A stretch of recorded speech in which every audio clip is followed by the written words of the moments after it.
Welcome back, friends. We are being invaded secretly.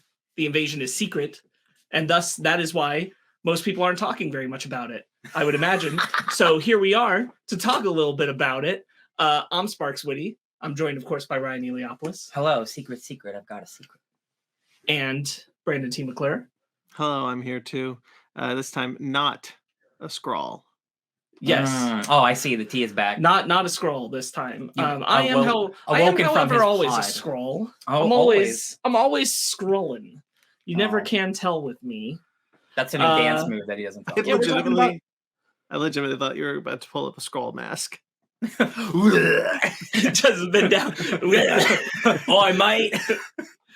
They've done, like, hats off to them. Like the real world marketing on this one. They've really been putting Skrulls all kinds of places. They really want you to having see them show up. Why the hell is there a green alien on my news at 5:00? Man, I truly wish this was the event that marketing wants it to be. Oh, yeah.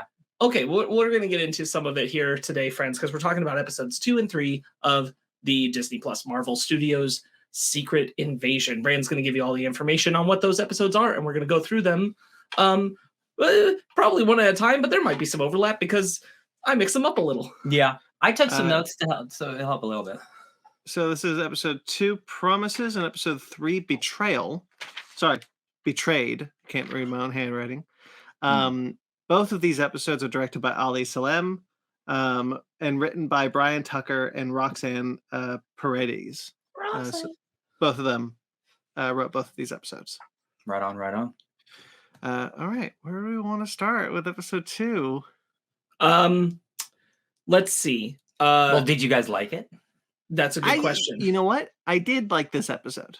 I will in fact say I really like this episode. I came out of this episode saying, okay, now we're really cooking. Outside of a single scene, I think that this episode's damn near exactly what I want the Secret Invasion show to be.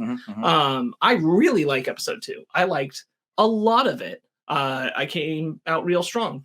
Yeah, for sure. Yeah, definitely after our episode 1 discussion. And not that I was in this mode, but definitely it's like recalibrating, like, all right, it's going to be, if this is what the show's going to be, then let me see if they can deliver on that. And so far, I agree. I'm not as hot as you, but I'm definitely like, I like it. Like, I'm not in love with it. Like, I wish I was in love with every show that I watch, but I am happy to tune in every Wednesday. I think this is actually really well written. I do too. And I think this is really allowing Nick Fury and Talos to have some really good chemistry and great stuff together. Absolutely. And despite not seeing the 30 years, that they've spent together, I feel it.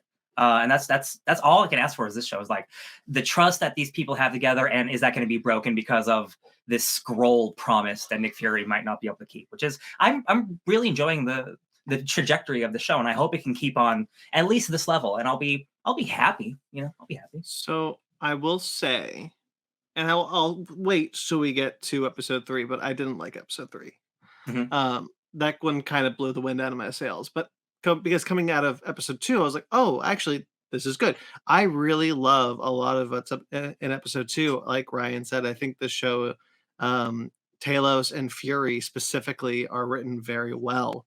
And I really like, I was thinking to myself, one of the things I think this show is really shines, especially in episode 2, is the one-to-one scenes. The scenes where it's just two people talking. And I think that's some really well-written dialogue. There's some really good character acting in those moments. And I was electrified. That scene on the train between Talos and Fury is awesome. Yeah. I agree 100%. Yeah. I think the opening is really good, going back to 1997. And I think they needed that in episode 1. Yeah. I'm glad you brought that up because I think that we can hear them talk about the promise of the Skrulls and not fulfilling it.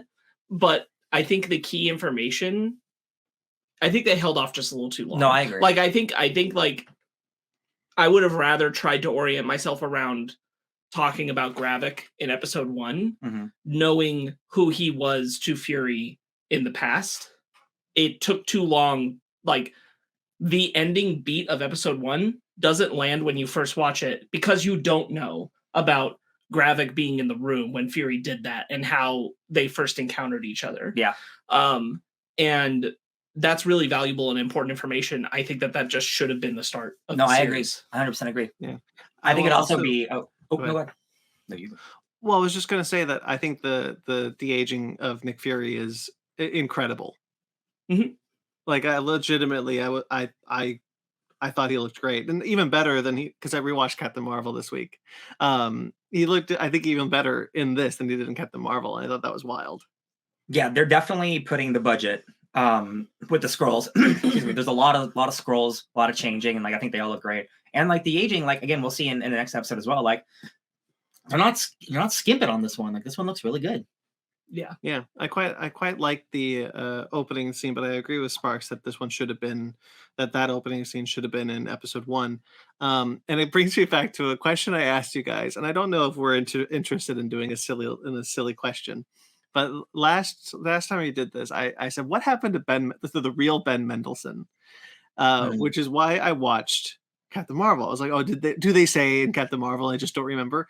No, the dude, Talos is like, I could go back to being your boss if you want, and like that's the end of that. So when he just came back a year later, it was just like, okay, I'm Ben Mendelsohn again. That's actually a good question. Yeah, he's just I forget that life now. I'm just Nick Fury's guy. Yeah, I think if Secret Invasion has a really big weak point with this revelation that we get in this episode about 1 million Skrulls on Earth is that I don't believe that 1 million people disappeared. So are they creating new faces off, like humans kind of look like this. Yeah. Like this is something that comes up with not to jump too far ahead, but like episode 3, we did get another flashback with Fury, and it's with his future wife, and she's taken another face. Yep. And there's kind of a question of like, who is this? And did you kidnap some lady? Yeah, the flexibility of like who you can be, and yeah. I don't believe currently. Now that being said, like we know a fair chunk of Skrulls are in New Skrullos, and they're usually just being Skrulls. Mm-hmm. Yep. Right. As far as we know, they may never have taken human faces. Yeah. There's chilling. And I mean, like the thing is, like you don't have to kidnap someone to copy their look. No. It's just like how functionally are 1 million people hiding while having the same face as somebody. Yeah, that's a good revelation. Also, because you brought that up, the scene on the train that I already mentioned, which I think is really great. That Fury says, "You're telling me there are 1 million Skrulls on Earth right now?" And Talos is like, "Yeah, but like, why didn't you ever tell me this?" And like, he's like, kind of like, I don't know what to do with this information. Right. There's what I really like I like that scene. I really want to highlight it because I think it's the best scene of the show so far. Probably. And it's the story he tells first to lead into that. Tell me something I don't know. Mm-hmm. And that reminded me a lot of like Fury in the elevator with Steve in Winter Soldier. Granddad used to started clutching that bag a lot tighter, that whole story going around the neighborhood. And I was like, this is a really good, like consistent thing Fury does. And I like the way that dovetailed into him saying like, tell me something I don't know. What are you willing to lie about? And the 1 million Skrulls revelation, which, he's correct to call Fury out on for being just completely absent and him not sure what to do during the 5-year blip when he didn't know if Fury would ever come back. Like he needed to do something for the Skrulls. One of the interesting things about the show is that it's painting Fury kind of in a bad light because the second that he came back and like he kind of abandoned his wife, his friends, and he went to space for a good cause, but because whether it's like the trauma or PTSD, all of it combined, but like he's running from his problems instead of facing it. I'm like, oh man, like, and it's all gonna come to a head by the end of the show. I'm guessing, but like he gets fired at one point. Like he's like, this is a bad week for Nick Fury, man. I do like this kind of trajectory for Fury because it kind of makes sense if you kind of look at the MCU as a whole. Like he. Going from Captain Marvel to Avengers Endgame, he had S.H.I.E.L.D. S.H.I.E.L.D. became Hydra. He had the Avengers. the Avengers kind of tried to build up to be the next Shield, but the Civil War happened and broke up the Avengers, and then Thanos happened, which erased half of the universe, and then and he comes back and he's like, I don't know what to do. I'm gonna, you know what? I'm just gonna leave. I need to recollect my thoughts. I need to just leave. Yeah. I will say that I do think I can kind of shrug it off and it's fine. I do think some of the storytelling they want to do here is hurt by a lack of clarity about Fury's role in things post Winter Soldier up to now. Yeah. Like it's, I think that there's this amount of, I'm supposed to be convinced about Fury not being a known face, all that kind of stuff. But Peter's best friend knows who Fury is. And I'm like, how high a profile person is Nick Fury in this world? And I feel like trying to like play off that he can slip back into the secret spy life. I'm like, you basically became as famous as the Avengers. That's true. At a certain point there, clearly, because at least that's what they've said in. Well, I have to assume that Peter just told Ned about it. I don't think he knows about it. He knew him on sight. Well, because I'm sure like he's a black man with an eye patch. I guess. How many other in the world would you know? Like, I guess. Peter. Why Peter hadn't met him yet? Has he? Yeah. I don't remember. No, because Peter doesn't. Oh yeah, no. Peter would have met him in Endgame at the funeral. So. You're right. Yeah. Okay, I guess there's a big dude there's a big dude with an eye patch. That shows up. That's Nick Fury. Sure, I guess. I just think like there's even just going back to like what were you doing, because there is this like Age of Ultron time period. He's helping to get the Avengers going, run whatever's going on there, and then I don't know. Hill's certainly helping, but I don't know what he's doing during Civil War. He's just kind of I'm just the guy that calls when they need help. Like, and I think Shield. I think they kind of try. I think a part of that has to be about Saber too, like because Saber is not a new thing, right? Like it's been around for at least a little while. Whether or not this is whether or not it showed up post Endgame or a little bit before Endgame, like that's what Fury has been working on, at least since he came back, and that's a government job. Because he's fired by Rhodey, and so but Sparkz is kind of right in the sense that like.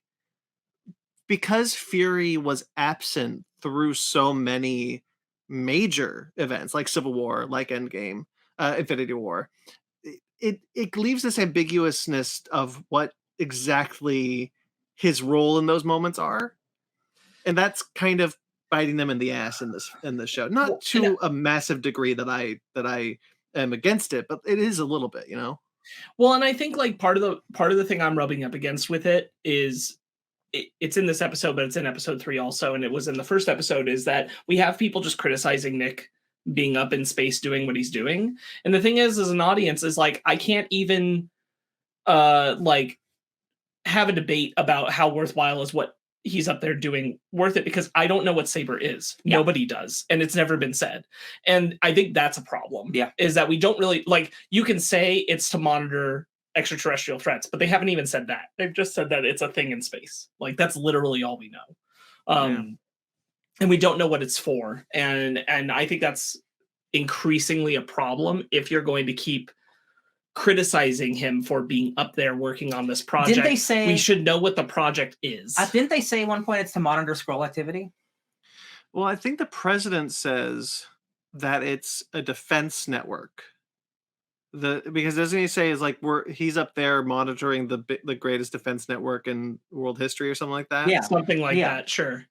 So there's that, and Fury could be using it to monitor Skrull activity. Like he could have his own ulterior motive, which is what we've talked about. Is that part of it? Is it relevant to the story? Because my thing is, too many people, and like his wife. Totally valid character, should have this conversation with him. Talos, totally valid character, should have this conversation with him. Olivia Colman, probably not. It was a fun scene, but she probably isn't the person who should be criticizing him for being in space. We don't know her and his relationship well enough that we needed that information. Maria Hill totally should be a person who criticizes him. My point being that all of those conversations happen, and Nick just doesn't engage with it. He doesn't respond to what that is. And for me, I think it's becoming an increasing, like, if you're going to keep poking at it, I need to know what it is. Sure. I need to understand, is it relevant to this story, or are we just using it as the excuse of why Fury was absent and that made everybody have a bad time? I can only assume that by the end of the show, Saber will be activated to help whatever, to solve the problem of whatever will be coming up soon. I guarantee it's going to be like a MacGuffin almost. I would hope so. I'm kind of, I think I'm with you, Ryan, that at the end of the show we'll have kind of a definitive answer of what Saber is, because it has been mentioned so frequently. There is the fear in the back of my head, and albeit it's like maybe like 2% of my of a fear, that it's just set up for Captain Marvel, which is, it could be, but I don't think so, and I hope it's not. He seems to be on it. And it seems to be working. He's definitely on. So I say it's Saber. So. Yeah. So like I can. Oh yeah. Okay. So yeah. Oh yeah. Saber Station or whatever. So like I think so it isn't Captain Marvel, but I'm the 2% of me is like, what if they're just doing this to set up Captain Marvel, because Saber Station is in it. Speaking to another point, and I suppose the end of this show could make this valid, but Kamala Khan also knows Nick Fury on site. I'm just saying, like, he's kind of a high profile dude. It feels like, at least outside of this show in the MCU, it's felt that way. Yeah. And then in this show, it's supposed to be like, no, he's I'll tell you what, he did spring up Age of Ultron. Didn't he literally just like show up on top of a helicarrier? So what if some guy was like, who's that guy? What's going on? Like, that, like, yeah. They sell kiss your mother with that mouth. They sell Avengers merch. Like, they know who Groot is. So I guess that's just like, I kind of agree with you, but like, I think it's one of those things where, like, the story they want to tell, they're a little bit fighting the quote unquote world building that they've done for Nick Fury up to this point.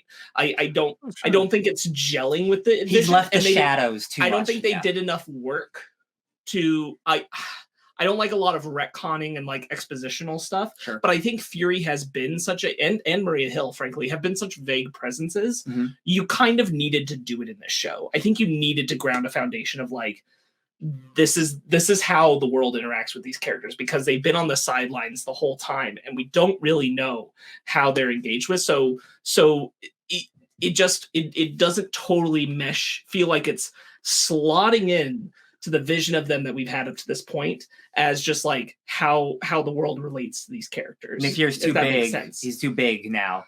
And they're trying to make it too small. Trying to make him very small. And like, I respect it, because like, it's better for this story, but I think we need to do some work to explain how he can get away with it. You know what's so interesting at Sparkz is that I don't think this is the first time you've brought this up to us. Not specifically, not necessarily about Nick Fury, but like, we've talked for a while in the post Endgame world. How do normal people know the intimate details of what happened during the events of Endgame? How do they know what happened at that battle? There was nobody filming it unless they've got like incredible satellite dishes. So like, there's this kind of weird sense of the MCU post Endgame that everyone knows everything and yet doesn't know everything, and they're not really clear on where that line is right now. Yeah, there is an amount of like, I don't want these projects to get too deep in the weeds, but like, I need to know that like there was some press junket where what happened at the end of Endgame was explained or something, and that everyone's not just going off of Scott Lang's book. I'm sure the president.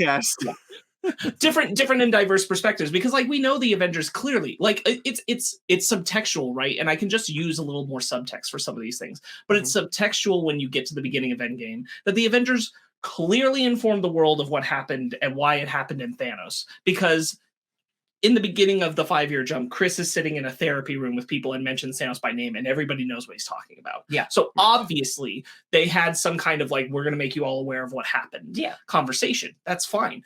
But like, the subtext for some other things that have come later have not been as clear. Sure. And certainly like subtext when it's talking about like these characters and where they belong and what they can pass with.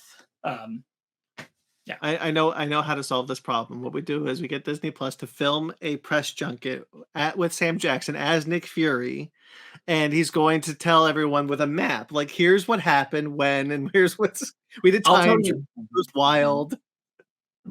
I'll tell you right now, and I'll tell our audience, like, by the time this is out, will have had a discussion about a recent Secret Invasion comic book that came out across last year into this year. And I've already read it. And I'll tell you right there that that's kind of how I wish they handled Nick Fury and Maria Hill's relationship, which is just plainly Maria Hill is kind of the spy and Nick Fury is like the fake face now because he got so high profile. And so everybody kind of like expects a certain thing from him and he's still able to pull one over on them. But really Maria Hill is the one who can work in the shadows like as the separate attachment of him. And it's one of those things where like I wish that was kind of the thing we were doing in the show.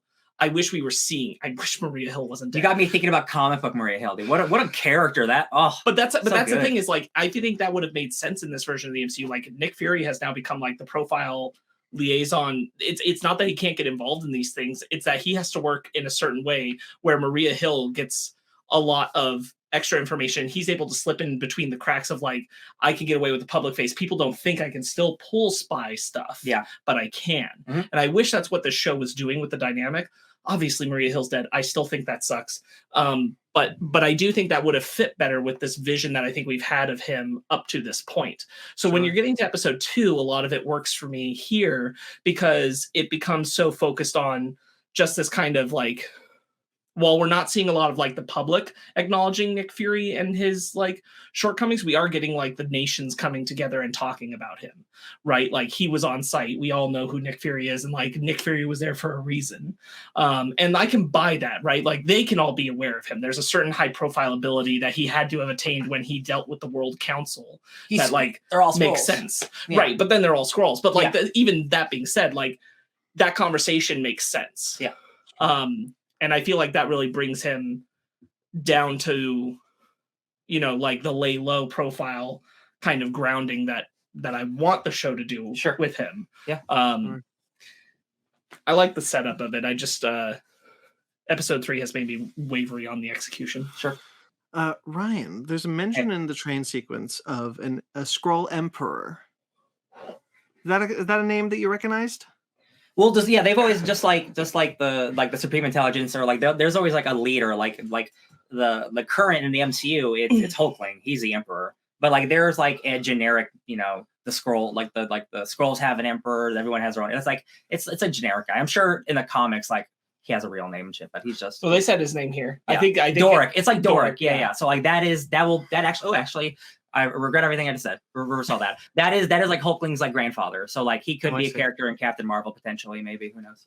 Oh, so that's what I was curious. Was that like setting up? Was that planting a seed for something? Because he says the Skrulls who didn't stay with Emperor Doric came to us, and I was like, oh, so there's another faction of Skrulls out there that we haven't seen yet. Yes, I forget that Doric was the name, but yeah, that is tied to Skrull stuff. So that is a dude who exists. It's a whole line like Doric the Seventh. There's a section in here I really like. I forget when specifically it came up, but I do remember it was in episode 2 where they talk about. I think it's when Gravik's having the meeting with everyone else, the council, who is Skrulls around the world. Shooter McGavin. Shooter McGavin. I really like the bit where he says like where they're talking and someone says that, you know, war has been the thing. We're a warring race, and like our craving for war is what made us lose our home. Yeah. And the one lady who didn't turn into a Skrull. Right, and how they fractured and split up, and like everyone, all the Skrulls that should be on Earth are the people who didn't agree with like the warring that would be, I'm assuming, comic level Skrulls generically that had been going on for a long time is what we have on their home. And then these ones are the ones who defected from that. But now 30 years later, a group of them are like, well, I want a home. So war it'll be.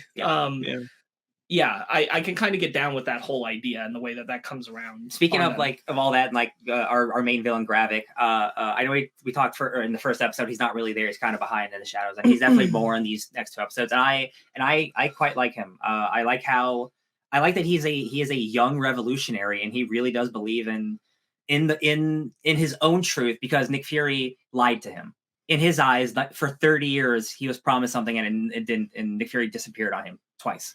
like he did a lot of other people. And it's like I feel for this young dude, like, and I get it. Like I get like maybe don't kill everybody, but like I get it. I know you listened to the Ringerverse, so you heard them talk about the actor's like perspective on his character and stuff. Mm-hmm. Yes.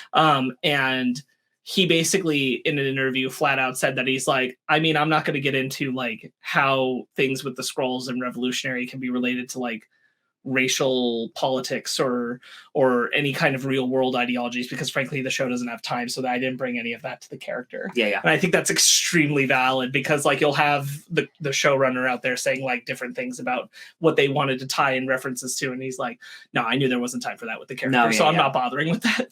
That in his mind, that is not part of the performance. But he did say to him, Gravik is a sociopath who's lying about the cause. Like he said that flat out, which I'm like, I'm kind of surprised you said that in an interview, but sure. That the cause is valuable, but Gravik's more important thing is hurting the father figures who failed him. Sure. I mean that I guess it starts to be proved true in episode 3. So like I guess I could see that. I guess that kind of bums me out. I hope it's not just a deep unraveling of the character that we were presented with, because I'm like, oh, okay. Sure. I not having, obviously I don't listen to the Ringerverse, but that's an interesting insight into this character. And I mentioned that I wasn't really jiving with the performance in the first episode, but in this episode I actually quite liked him. He started to really like, I felt he started to really like deliver that performance I was waiting for in this episode. Whoa. Well, I think, and again, like it just needed this to contextualize like his relationship with Fury. Like I don't think they'll ever get into it, but I have to imagine there was some thought in casting him for this role, because he kind of looks like a young Fury. Sure. Which like leaves an implication that the form he chose was in Fury's image, right? Like there's an idea of like an admiration that would have grown over time, and a reason why this fight is so personal to him, not just against Talos, but against absolutely Fury as well. And in the 97 opening, it's Fury's wife, who I forget what her Skrull name is, but it's Fury's wife with Vera. Yeah, Vera like sounds like a but it's with Gravik as well, and he does the head thing of Gravik. So like, if he has that relationship with his wife, I can only imagine that he's basically like a son to him. Well, and importantly, they show Gravik resisting it and then embracing it. Yeah. And like this does feel like I fundamentally put my faith in you. Yeah. And you failed. And I do think like we'll get into his wife in a little bit. But like I do think that's part of the character and part of why I think he's a better villain, right? Because it's not just like it's not nebulous misguided belief for the cause of the Skrulls. It is, I do think the Skrulls deserve a home, but it's also I personally want to hurt the people who I think let me down and abandoned me. Yeah. And that is where the sociopathic tendency will start to come out, I think. Yeah, more and more.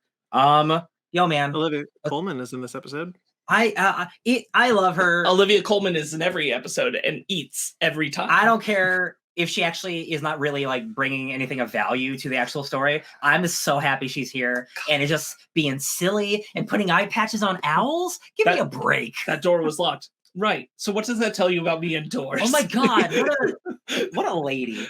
What was the line? That's where, like, cutting fingers. That's where like, God, the show is written well, because like she's just, when the actors who are really good are allowed to just kind of crackle, and I think the actor who's playing Gravik is good too. Mm-hmm. And so like when they're allowed to really just crack into what the writing is giving them, they're excellent. Yeah. Like they're excellent scenes. I don't know if they're coming together for a great whole, but they are excellent scenes. Yeah. That's why I keep writing in my notes, this is a good scene. This is a good scene. I'm not sure how the whole is going to fit together yet, but I'm really enjoying a lot of these scenes. And Coleman has this line where she kicks the dude because the Gravik's showing up, and so she kicks the dude over to get down into the hole, and she's like, "Oh, how very Dostoevsky!" Just like walks through it. She's so much. I love her. I don't know. I love her performance. I don't know, like, so she's good. incredible. I don't know what kind of, kick the creators of the show are on, where we have a henchman actively scratch his junk and then ask for a sausage. But you know, do what you like, I guess. Like, what a weird beat. I definitely took to note that Gravik Dead by Daylight's a guy because he put someone on a hook, and I'm like, oh yeah, this show, like, it's not throughout it, but there's like 1 or 2 instances of like ultra violence in every episode. I'm like, all right, Disney Plus. Okay, all right. Yeah, this kind of reminds me of. This kind of reminds me when we were watching Mandalorian season 1, and dude gets cut in half by the door. We're like, oh, Disney Plus. Oh yeah, yeah. Mm-hmm. Sure, Disney. Yeah. Yeah. So Rhodes is in this episode also. Again, another good scene between 2 good actors, right? Like scene in the diner, not the diner, the restaurant when Rhodey is talking to Fury and they're just having a conversation. And again, I'm like, this is electrifying. I'm actually really invested in this conversation between these 2 guys. I don't know if they've actually ever talked on screen together. I don't think so. They haven't. They haven't? They have not. They've been in 1 2 movies technically together. They're definitely in an Iron Man movie. The funeral scene of Endgame. Yeah. And they're in they're both in Age of Ultron at the last battle, but they do not have a scene together. Okay, they're also in Iron Man 2, but Fury only gets the 1 scene after. I meant where they're like in proximity to each other, not like technically he and Rhodey are in the same space when the fight is happening for Sokovia. They're just not in a scene together. Yeah. They're not even in the same like area in Iron Man 2. I love that Rhodey's he's mad because he has to clean up Fury's mess, and I love that even though he might be an alien, he still is like, men in power, especially men who are like us, we have to be accountable for other people like in power, and like you got to get fired, bro. Like you are gone, you come back and you're gone again, and now you are a 1-man army gonna stop a million Skrulls on your own? No, sir, we're not gonna do that. I know Skrulls. I had a top secret presentation. I'm not a Skrull. 15 years ago, which brings it around Iron Man 1 time period, I believe. 2010. Terrence Howard. No. 2010? Wow, we're in 2025, so it would be about 2010. That's Terrence Howard. No, not quite. That would still be Don Cheadle. No. But about Iron Man 2 time. Yeah. I kind of don't buy that. Like, I just don't this is the thing that makes me think he's a Skrull. No. The only thing, honestly, that makes me think he's not a Skrull is that Rhodey has been notorious for picking the wrong side in the franchise so far, and usually going with big government over morals. So he is a military man. I don't know. No, you're absolutely right. Iron Man 3, he's working for the government. Iron Man 2, Iron Man 3, yeah. Civil War. He finally turns around in Infinity War. Yeah, you're absolutely right. Like, I really there's a good reference here to Alexander Pierce, which I really like, where he's just like, we have to wrestle the power away from the Alexander Pierces of the world. Yes, I also really like that Rhodey talks about Hydra, kind of like, oh, so this is Hydra again. And it's like, no, this is way bigger than Hydra. The show's not really selling me on that, but I do like the idea that this is meant to be 1,000 times worse than what Hydra was. Yeah. So I can pick moments out of the conversation a lot, but I found that conversation really good. Yeah, I think it's all the more kind of damning for Fury, right? That Hydra got one over on him, and he had Skrulls in there in the mix. And they didn't catch on. That's what's super interesting, because it's really fun to recontextualize it. Like, oh, Nick Fury became who he was because of these Skrulls, these invisible spies, even more invisible than Hydra. How fun would it be if actually some of those Hydra agents were Skrulls and we just never found out? Because like, actually, Fury sucks. I just want to be on this guy's side. Well, we know because of Agents of S.H.I.E.L.D. that there was some programming happening. Not everyone who was Hydra did so voluntarily. There were many who did so forcefully. So what if they accidentally mind wiped Skrulls? That'd be a fun little retcon. I'd be into that. But again, like, in theory, up to the point where he's blipped, Fury knows how many Skrulls are on Earth and where. And then a million come. And then 1 million are on Earth, and he's like, what? Yeah. That's gotta be And two, I understand what Fury's saying, but like, there's not enough room for 2 species. And I'm like, there's plenty of room. I know people got on Blip, but like they're in Chernobyl. Well, but it's not so much about like physical space as it is about tolerance, which is what he says. No, like, sure. It's I get you. We are not even tolerant of each other. That's true. And I think get over it. People have brought up a good argument of like, how come the Asgardians are okay? And I think it's 2 things. It's that they look like humans. It's true. It's 3 things. Sorry. It's that they look like humans. It's that everyone loves Thor.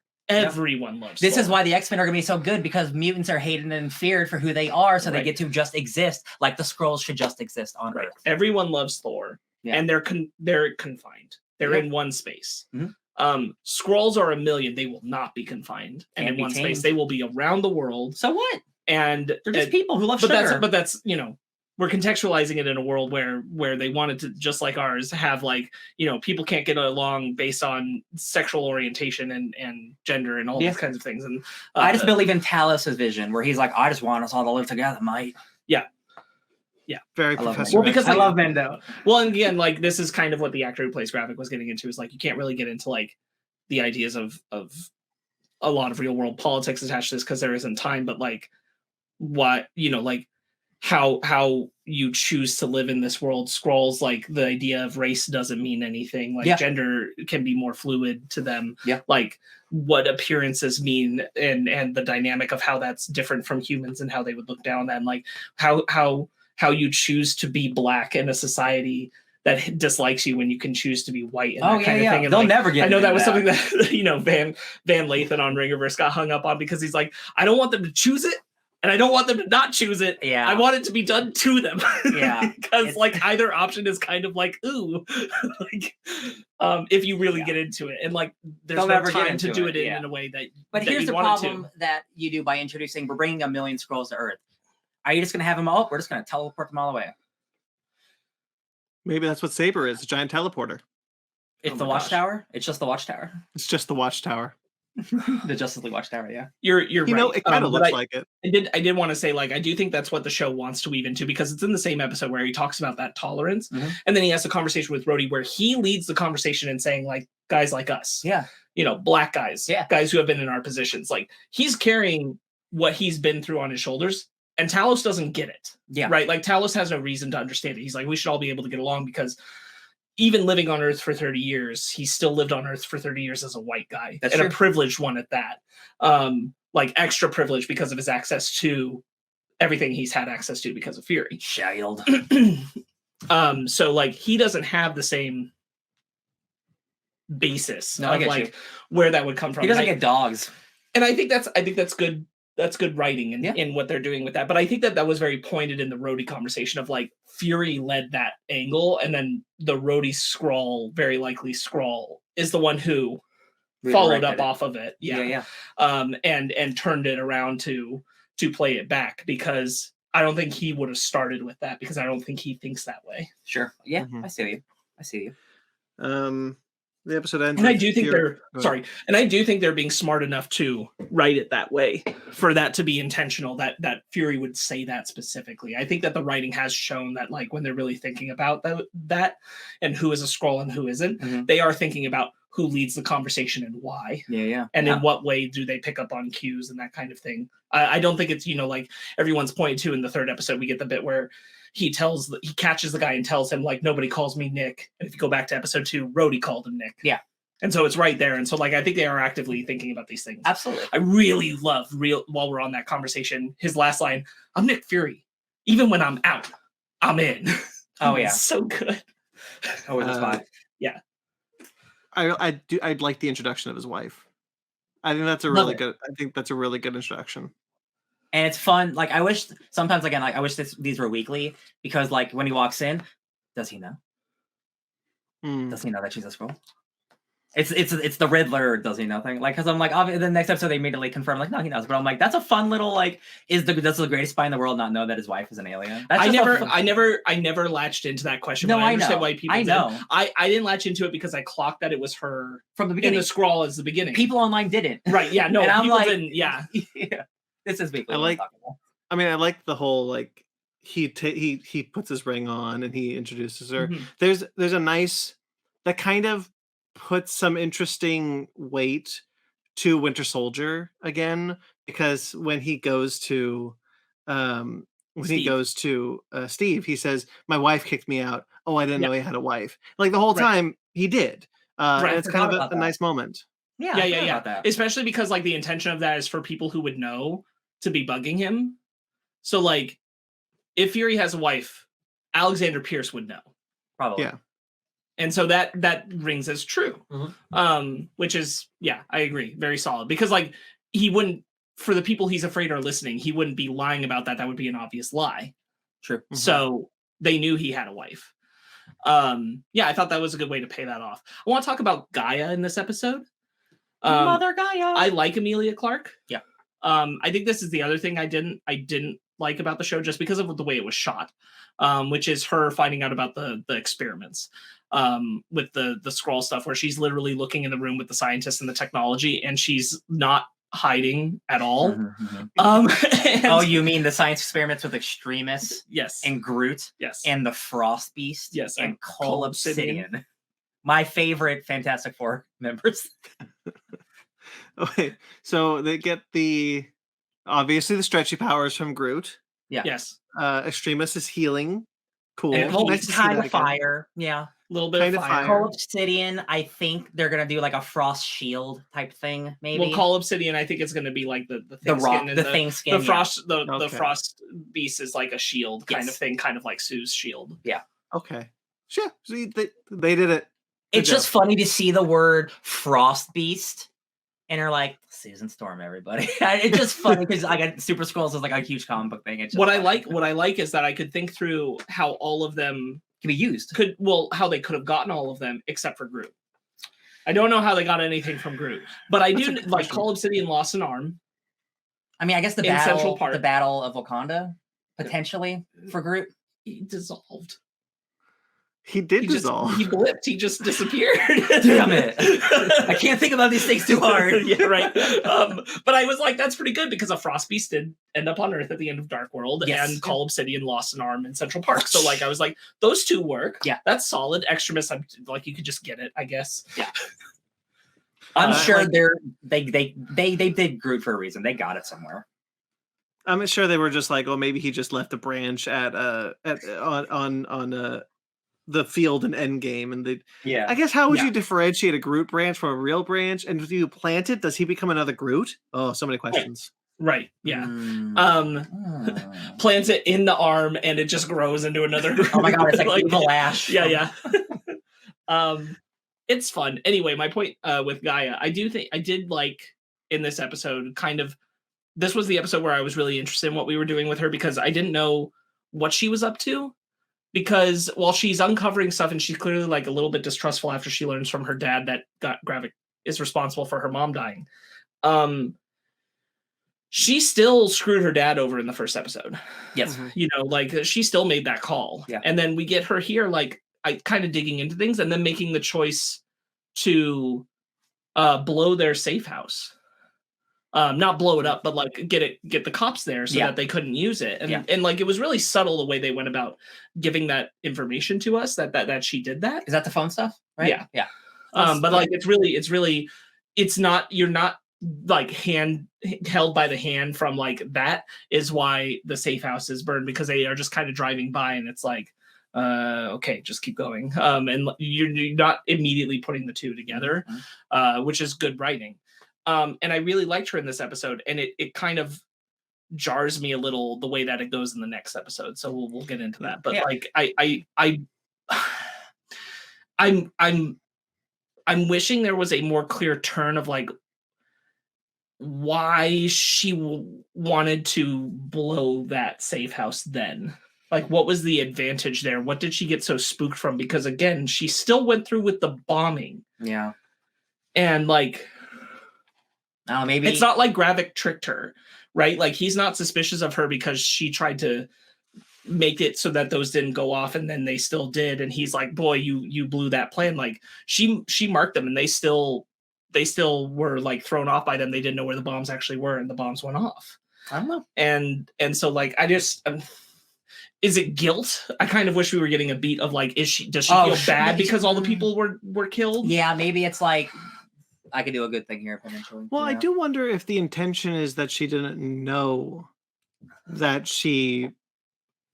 the bombing. She thought that Fury and Menda would stop the bombing, and the fact that they weren't in the bags was a surprise to her. But if that was the case, because that's how, to be perfectly honest, that's how I read it. But if that's the case, there's nothing in the episode to say that's the case. Well, and then you would assume that because she would have told them to get the bags, right? Mm-hmm. That Gravik would know and have caught her in that, having tipped them off. I mean, that's just but he was well aware that she told them to go after the bags because she told him, she said, go after the bags. That's why they don't fall for it. So like, she's in on that. That's on her. Maybe she's just trying to trying to get away from it. In fairness, it's a little messy how that whole thing is played in the episodes. Yeah, I do, but I think that's the problem, is that like I don't have a clear range of clarity on like what Gaia's doing and why. Mm-hmm.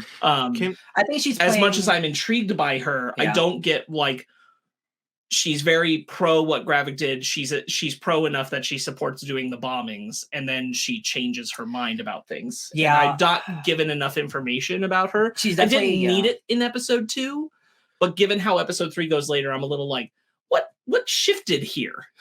Can we follow that thread to episode 3? Yes, I have one more note though, and it's my favorite shot of episode 2. It's when the guy who gets tortured gets killed by his brother. And he's like, "Oh, are we home?" And he's like, "Not yet, brother." And he takes him out, but it's a beautiful shot of them getting out, going around the car, and then it's zooming out. It's still the one shot, and you see Gravik, and he just turns his head as the gunshots behind him, and it's just like a really good shot. I'm like, damn, that's some good television right there. It's like that's a really like, and Gravik's just like, shit has to get done. He talks a little bit. I do just want to touch on in episode 2. I do think like just the whole him with the Skrull Council scene is just really good. Like you sold me enough on the idea that like, oh, okay, here's what we got going. Here's how Gravik has kind of turned them up on what we're gonna do. And I like that Gravik has,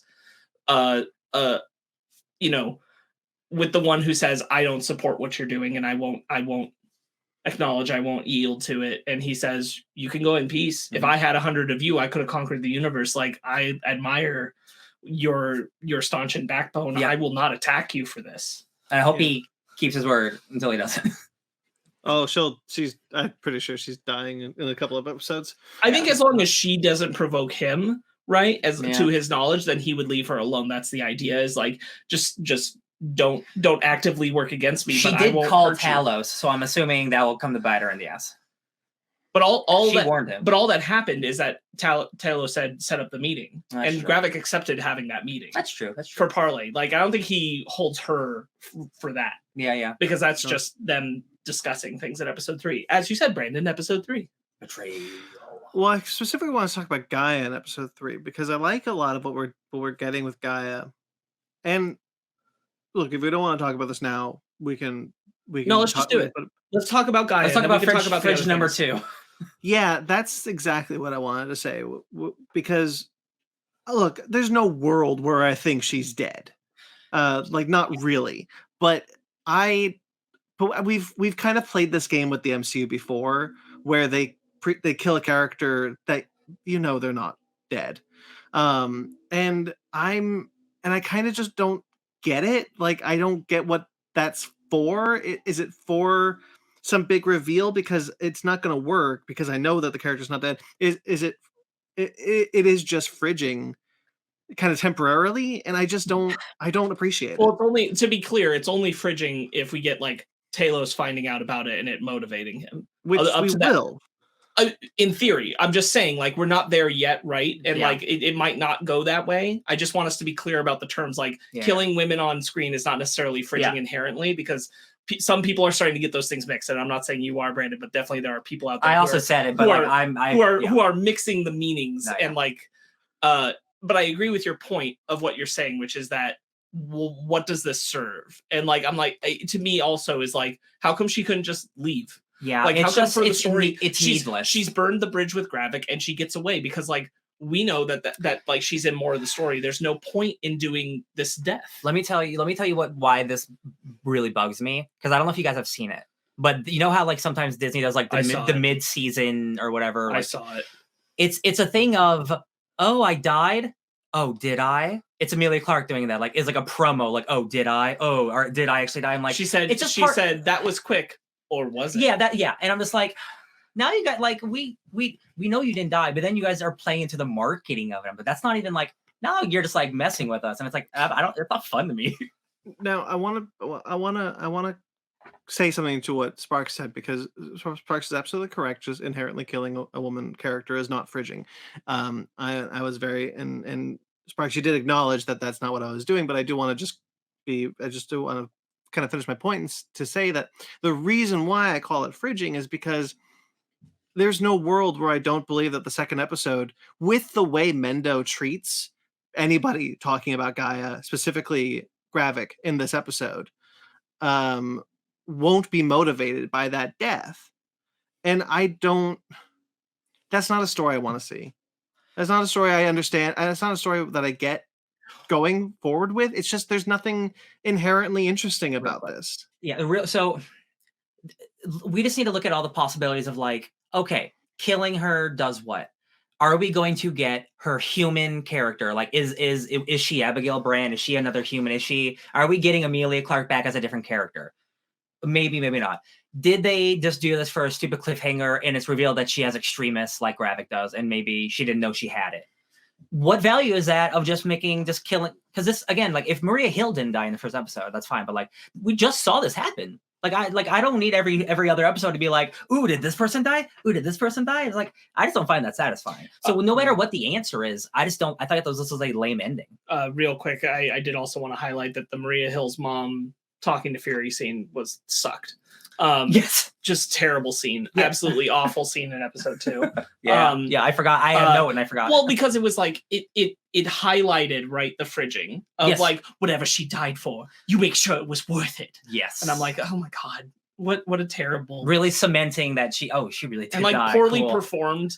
The worst scene Sam Jackson's acted in the MCU, maybe. Okay, anyway, back on the Gaia thing. There's only really one possibility I see of how this can be an interesting story beat, and it's if Gravik uses Gaia's death to motivate Talos to believe that Fury did it. I don't think he. No, I don't think that. I want to be clear. I don't think that's where the story's going. I don't think that's what the beat is.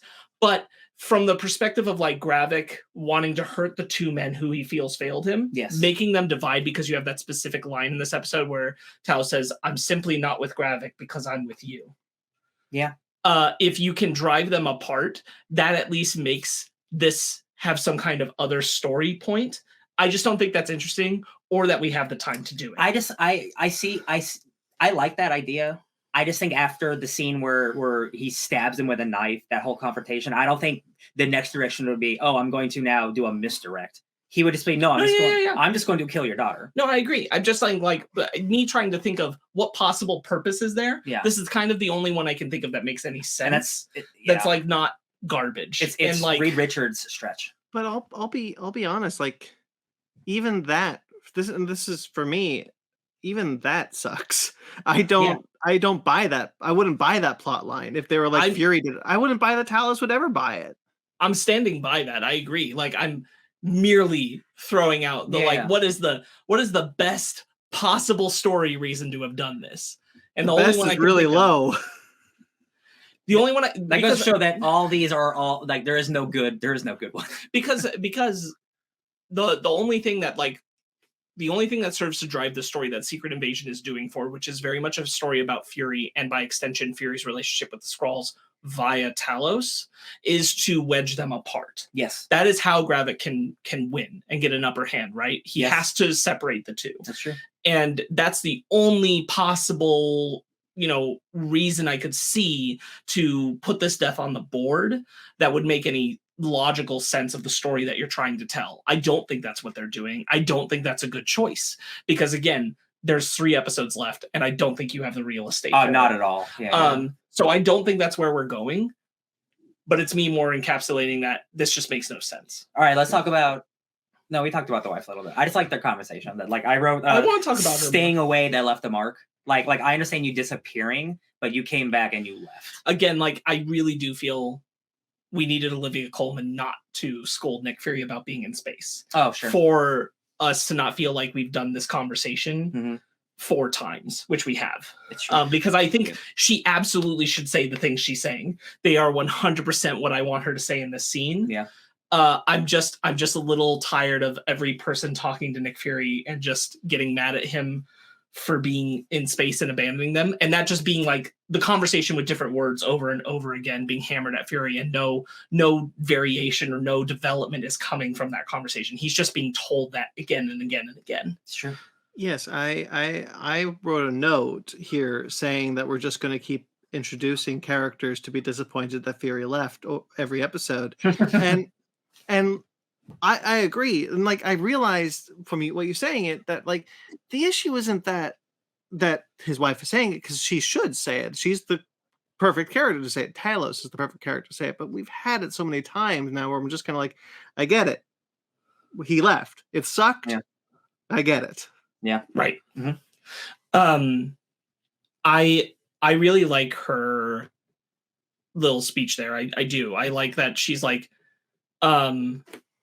you were gone and then you were back, but you were basically gone again. And that was right when I thought we would like rebuild stuff. And so she's like, I went from grieving to becoming who I was before you, my whole self without you. And now she's like, oh, I'm like, and he's like, who are you? Like, I am the person that I became like when you left. Right. Like I am not the same person. Now, whether that might be true. And then there's some stuff at the end where like, I still think she might be on the side of good, even though we. Oh, me too. I think she still values him and she still loves him. Because otherwise she wouldn't scold him about putting the ring on or that kind of thing. Like when he comes in, right? But like, what I do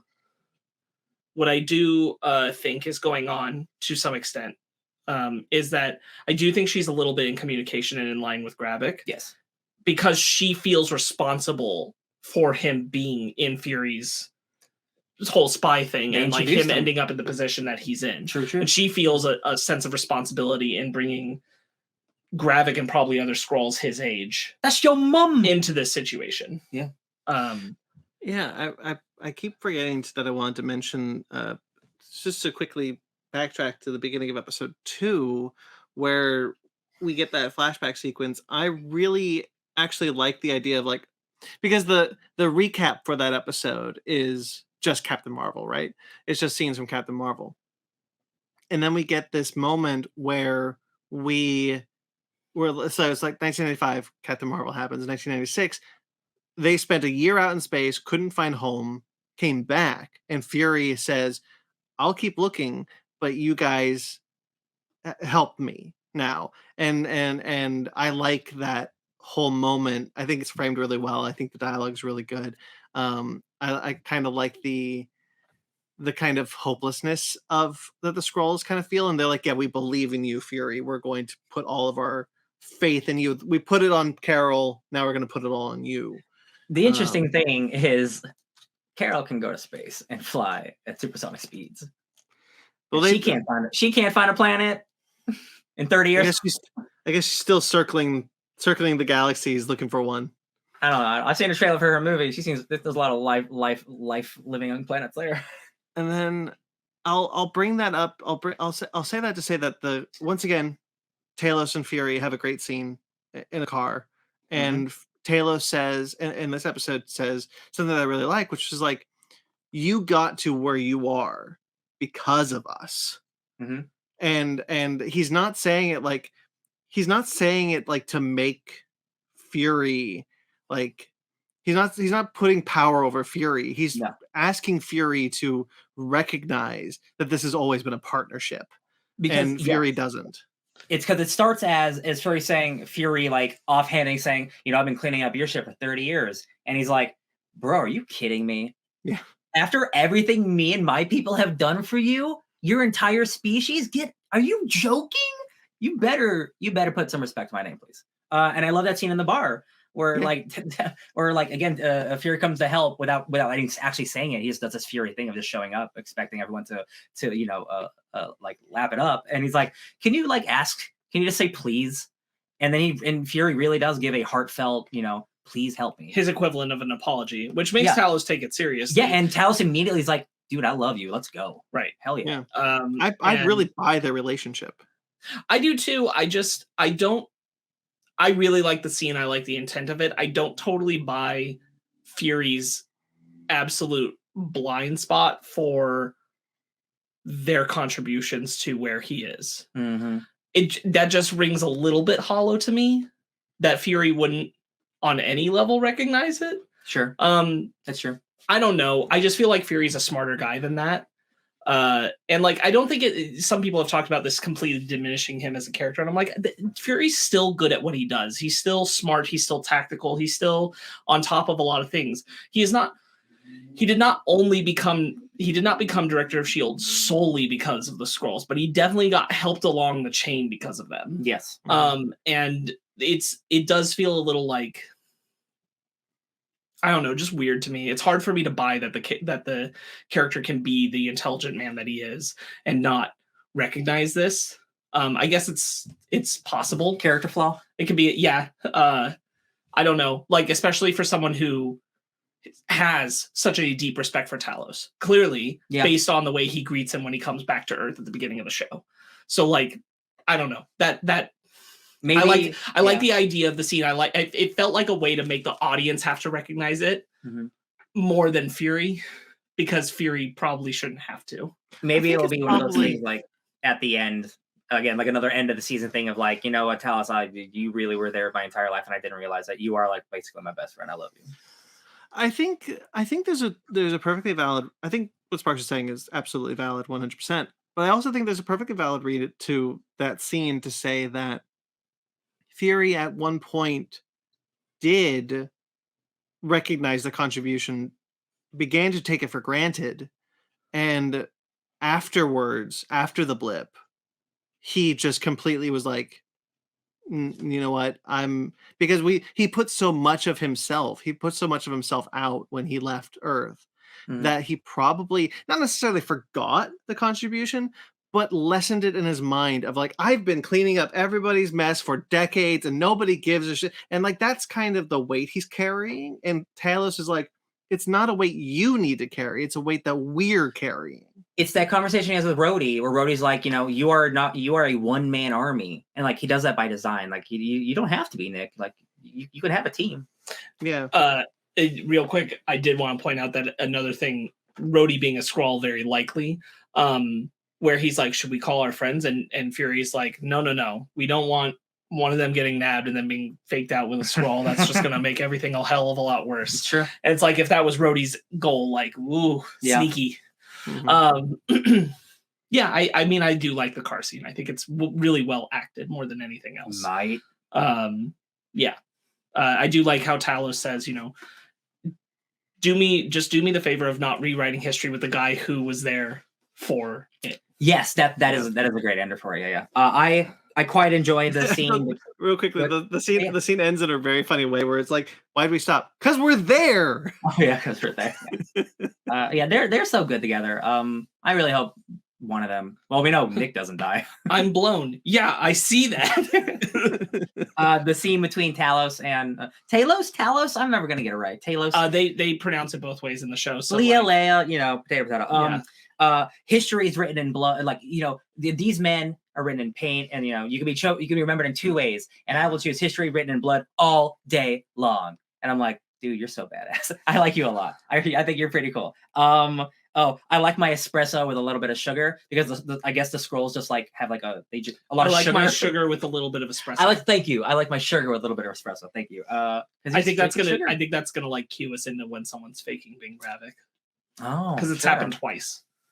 Oh yeah, twice on this show. He's put a whole bunch of sugar in an espresso cup. I have to imagine that fruit that that guy had in her glove compartment was just like pure sugar, like Skrull dust. Yeah, I really like the Talos gets to kill the Skrull. The thing, kind of a nice payoff of like, the first episode where Fury does, and he's like upset about it. It's like, why didn't you? You shouldn't have you should have done that. This is my job. I need to do this. Mm-hmm. I appreciated that. Yeah. I felt like the actual task of this episode about like stopping the launch on the sub felt like a little bit of the show spinning its wheels. Yes, like we're keeping Fury and Talos a little bit maybe too far away from the main heart of what's going on the show. This is where the movie turning into a TV show. I felt like this definitely feels like the end of a middle episode. Like I'm glad they're going on a mission related to it, but like I didn't feel like I got enough of the connective tissue for how this is getting them closer to resolving the whole situation. It was just like this one situation. It was just a single attack out of the many we've already heard about. Which, and then Gravik says was like a setup to expose the traitor, which was Gaia. And I'm like, yes. And like Gaia blowing her cover that way really sucks too. Yeah. Yeah. This episode does have Olivia Colman put an eye patch on an owl, which was very good. Very into it. Yep. There's a little eye patch. Who makes that? Yeah. I love it. The most happy little prop maker. Like, what do I get to make today? Thank you. I like the scene between Mendo and Gravik in the museum. I think that's a pretty good scene. I like Mendo specifically in that scene. Blood. Yeah. That's a yeah. Sorry, I didn't mean to go over you. Sorry. No, it's the you're absolutely right. It's that line. It's the but it's also the reveal that we've seen in the trailer. I think is very effective here, where everybody turns into Gravik. I think that I do kind of wish the trailer didn't overplay it, but I do like it. In context, I think it's pretty good. And then all the way through, Gaia handing Mendo the burner phone as the old man, and then running, do a little sprint behind the truck is very good. Yeah, Mendo. Yeah, once we start calling him Mendo, that's all. Sorry, Ben Mendelsohn. He goes by it. He goes by Mendo. Good eye, Mike. I did feel a little like Talos. I like them because they're good actors, but like I don't really get what Talos got out of setting up that conversation. That's fair. Yeah, I don't get it either. But that's gauge the room. That kind of goes back to your point of like this. It feels like this episode was kind of spinning its wheels. Yeah, a little bit. And I didn't really like this episode a lot. Like, again, there are scenes within this episode. There's bits that I like in this episode, but this one kind of, not totally, but kind of took away a lot of the goodwill that episode 2 gave me. Some of it, for sure. Yeah. It's the feeling of just like what I said, like at the beginning of like, if this is the trajectory of the show and it doesn't get any worse than even episode 3, any worse, then like I'll be happy. Again, like I wish this were something better, like a She-Hulk, which I really like, or something like a Loki, which I love. But like this isn't bad. But like it definitely, I really do feel like, man, this would have been a dope like 2 hour and 15-minute movie. I bet. Like with high, like maybe have Captain Marvel in it. Like I feel like it should. I'll honestly push back and say like I think that this should have been. I think the problem with this show is that it doesn't have more runway. It's the same problem. It's you need more or less. Like it's at 6 is always the weird. But I don't think a 2-hour movie, 2.5-hour movie version of this would have been satisfying for like the whole invasion. You would basically have to boil it down to like a gang of Skrulls who are like going rogue, and Talos has to get Fury on board with it. You can't do the whole. I don't think you could successfully land the whole breadth of the secret invasion threat in the same way. But I also think, neither did Civil War, but I love that movie. I think in the that's true. And I think in the ideal way, really what the show would be like something closer to a 10 to 12 episode length, especially like when you have want Andor. Well, when people are saying like they wanted this to be the Marvel Andor, like people, shareholders, right? Like a lot of them are saying like, we want this to be Marvel's Andor. And I'm like, that's not even fair. Andor didn't exist when the show was being made. They have no idea what standard they're being held up to. It's true.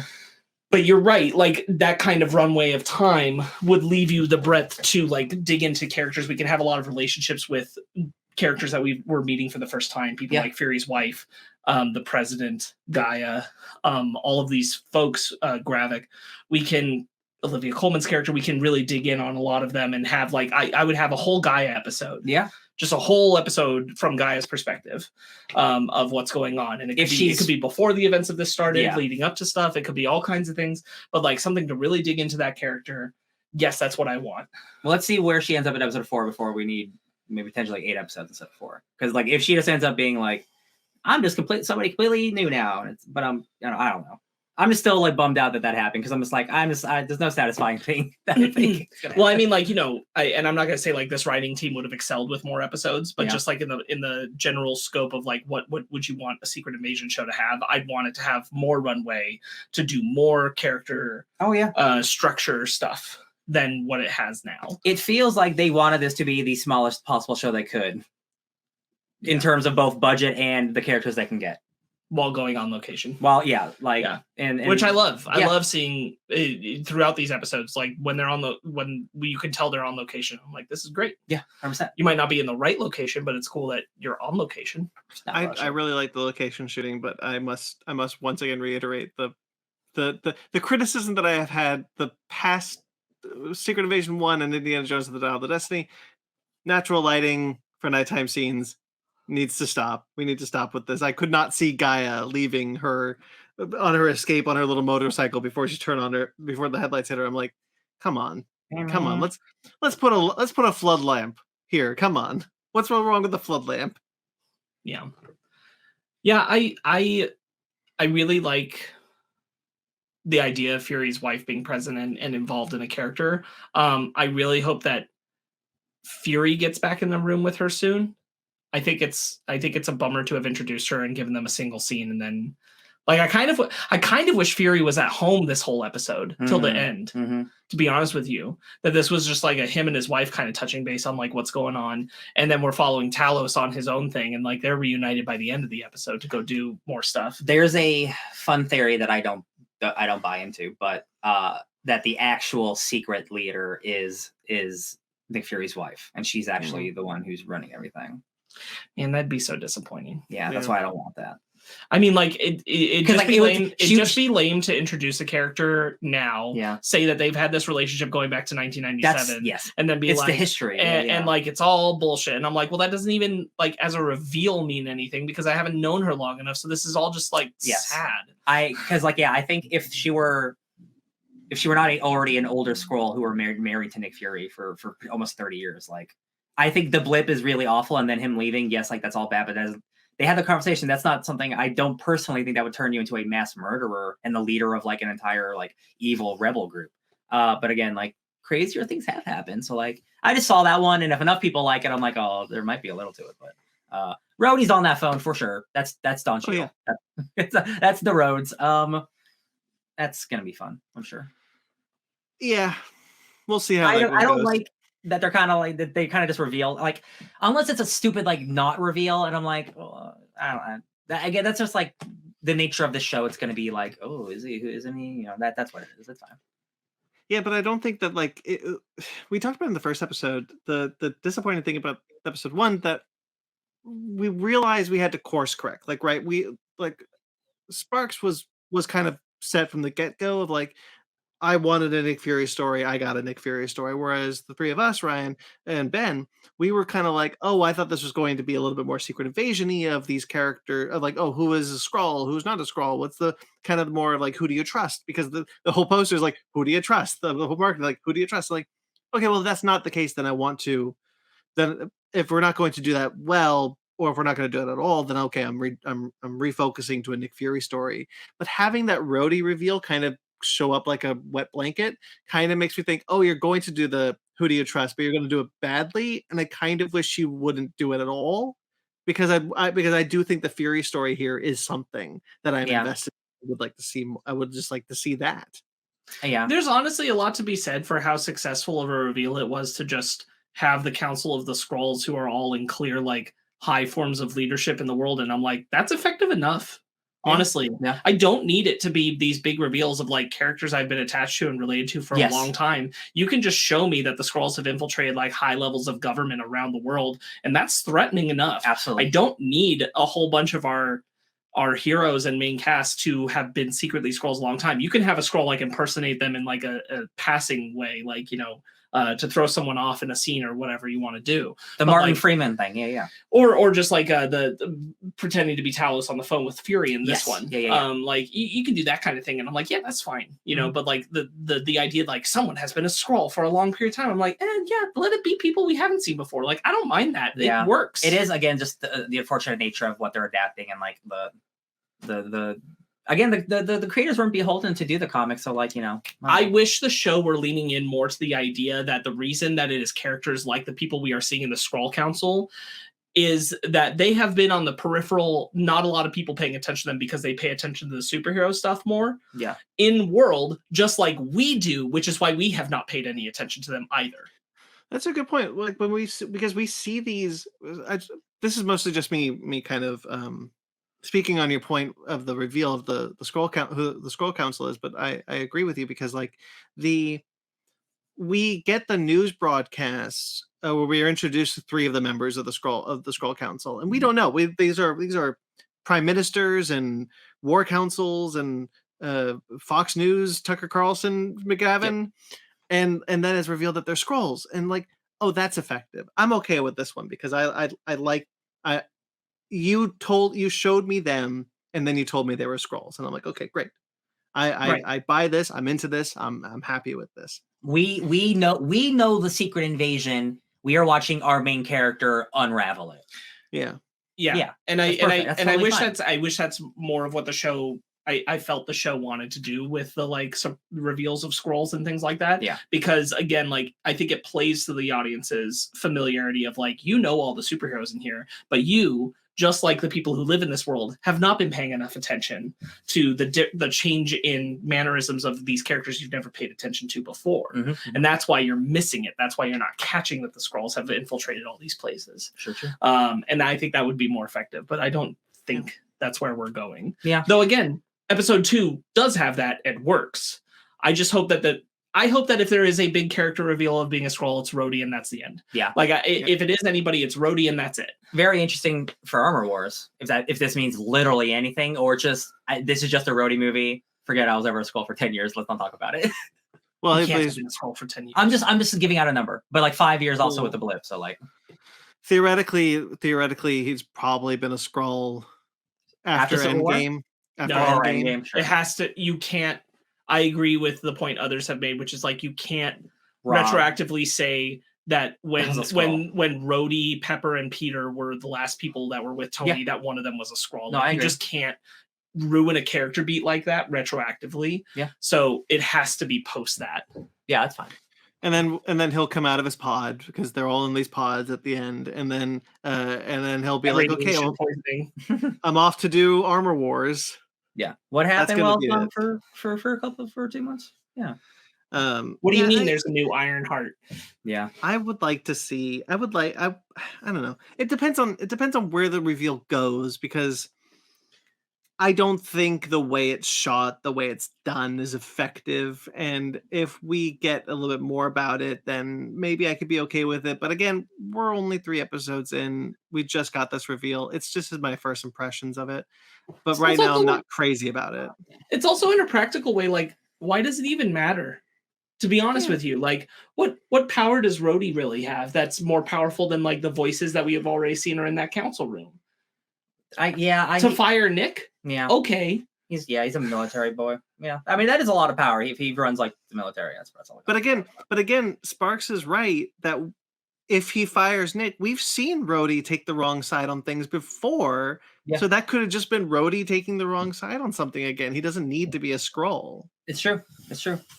Yeah. And like what this show has done so far, which I do like, is that it'll give us a cliffhanger ending, and then the next episode it'll resolve, like it'll immediately like resolve, like or talk about the thing, right? So like I'm hoping that like this stuff with Gaia can quickly get resolved, and then oh my god, I had a point. It is weird that we went to the beat with his wife with the gun after Gaia was shot. I thought that was a weird Okay, I was like, why did we end there? Yeah, like that scene should be before. Thank you. I hope the Rhodey stuff gets resolved. It would be great if the last 3 episodes are, we know Rhodey's a Skrull and so does Nick, and he has to prove it, and he has to go against him while he's like, I'm just James Rhodes, baby. You suck, Nick. And it is like a war against these two men, like, because I just don't want them to play out and the reveal will be in the 6th episode, like, oh, I've been a Skrull the whole time, and I was like, that's less exciting than him just becoming like an antagonist for a couple episodes, I think, while still being Rhodes. I think that'd be so much more fun. Again, I don't think they're gonna do that, maybe, but we'll see. We'll see. Yeah. All right. Well, anything else?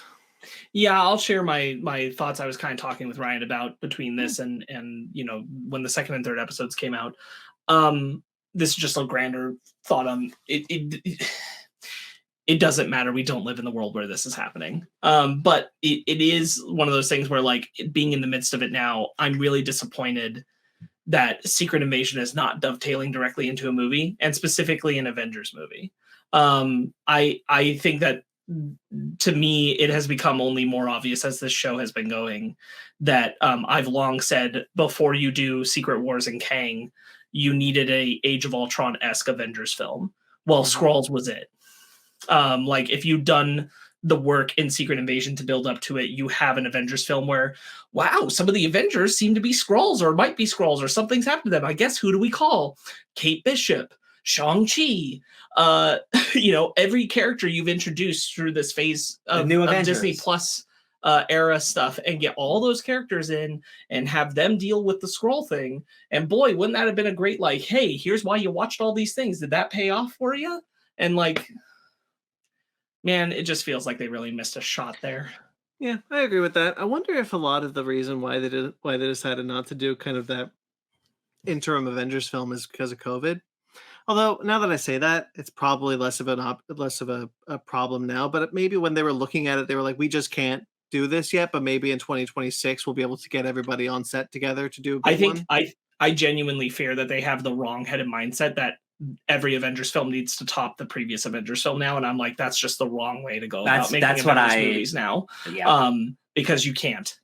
And I do fear that's the goal, is that, like, we have to make the next Avengers movies just as big as Infinity War and Endgame. And I'm like, no, we could go back, like, there should be rise and falls in, like, how big things are. Doesn't mean it can't be a good movie, but the stakes don't have to be that high. Yeah. It doesn't have to be that bombastic, and it doesn't have to feature every freaking character in the MCU.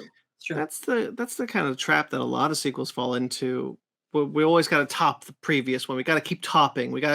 And I've always even said, like, not really. You can have an in between. You can go smaller. The stakes don't always have to be world ending. They can, not just for the MCU, but just for sequels in general. Like, you can have personal stakes feel just as big. You don't have to You don't have to keep topping everything else. Right. Well, I don't think, like, I don't want every Avengers film going forward to feel like it has to have this massive roster of characters to the point where like we don't explore any of them. I'm like, I do want to go down to Age of Ultron, at least in the level where, like, it's about those characters and it's about their dynamics with each other and how they interact as a team and how they trust each other and how they work together. I want it to go back to that, where it's a small enough group that you can dig into that regardless of who the group is. I love Infinity War and Endgame, but I do not want the next Avengers movies to just be that. Because that's 30 characters. They're like, oh yeah, and there is no character building. It is those movies, and we're going 100 miles an hour because there's 45 characters. And it's like, yeah, I like those movies, but I do want that scene where they're all hanging around a table trying to lift Thor's hammer, and then you're not going to get that. To Spark's point, what I think you're saying, Ryan, is that, like, Civil War and Infinity War don't work without Age of Ultron. What if they went from Avengers to Civil War? Yes. Don't really buy that. That's not a trajectory that we buy.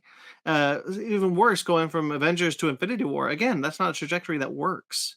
Not at all. I will acknowledge that Age of Ultron is not a perfect film, nor, like, in the top 10 of the MCU for most. Sure.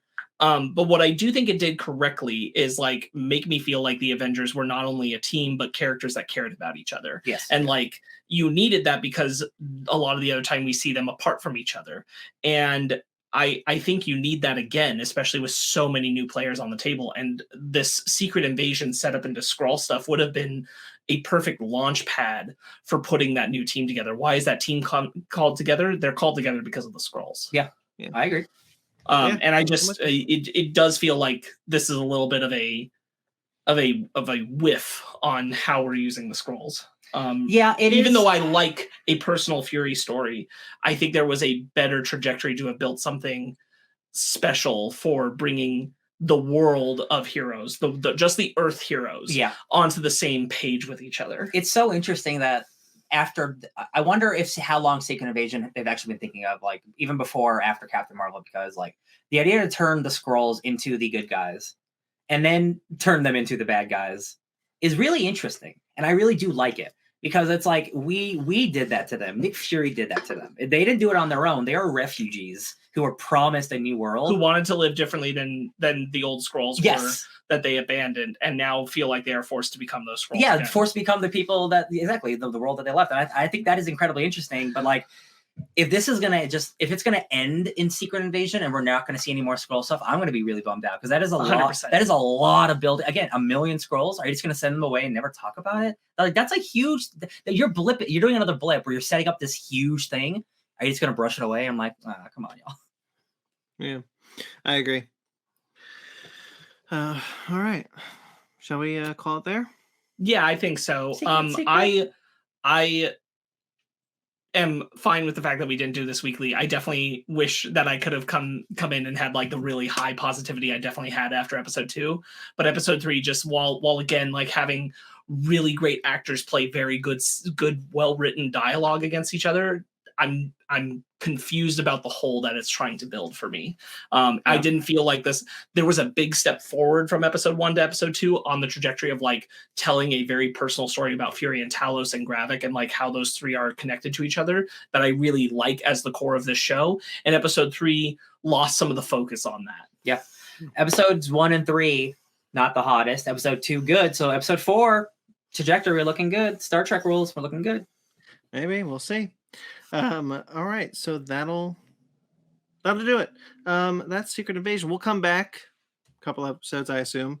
We'll see. Suspect I'd want to pull the trigger on 4 and 5 rather than try and talk about 4 through 6 in a go. Most likely, we'll see what the next episode is. It might be hot enough. We got to get together right away, baby. We'll see.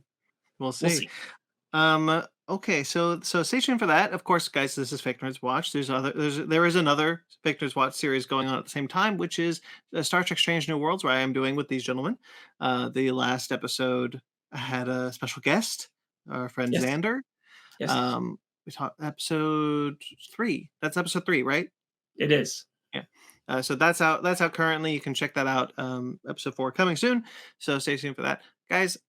It's late. I'm going to be perfectly honest. It's late. So I'm just going to say, to find all the other shows that we do, check out our website at fakenerdpodcast.com. On all the social medias at Fake Nerd Podcast, fakenerdguys@gmail.com. I'm at BT McClure on Instagram and Twitter. You can also find me on CBR, writing at CBR.com, atomicgeekdom.com, and kaijuramenmedia.com. Where can you find you, Sparkz? You can find me encouraging you to check out our discussion of the Secret Invasion comic that we will be doing with our discussion of Mission Impossibles 5 and 6 on the Fake Nerd Podcast channel, because if you want to hear more Secret Invasion discussion stuff, there's definitely some stuff we're going to be talking about in that comic related to this show. So check that out, and you can find me doing that at Sparkzwitty on Instagram and Twitter, SPARKZWitty. Ryan? You can find me still hoping that Abigail Bryan, I can't speak tonight. Abigail Bryan shows up on Secret Invasion somewhere, because I think Amelia Clark would be really good at that. At DJ Tony Snark 616. Oh, yeah. All right, guys, like this video, subscribe to this channel, subscribe to all the podcatchers that you're listening to this to. And until next time we see us, stay fake nerds.